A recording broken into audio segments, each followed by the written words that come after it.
Temuan puluhan bangkai kucing di tempat pembuangan sampah sementara di pinggiran Jalan Lingkar dalam Kota Banjarmasin pada Jumat lalu kini sedang diselidiki polisi.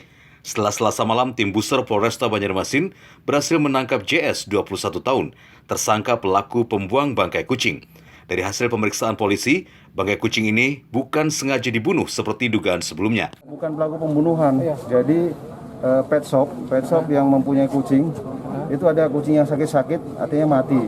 Kemudian mati disuruh orang itu untuk mengubur, ternyata tidak dikubur. Itu bukan pembunuhan kucing.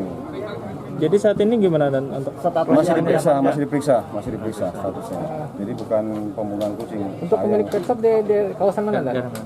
Jadi memang saya belum dalami, tapi yang jelas saya sudah tanyakan laporannya bahwa itu bukan pembunuhan kucing.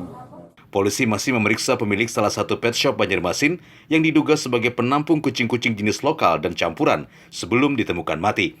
Seperti diberitakan sebelumnya, bangkai puluhan kucing ini sempat diperiksa oleh dokter hewan dan tim Animal Rescue Banjarmasin dan didapati kepala kucing sudah pecah dan kakinya patah.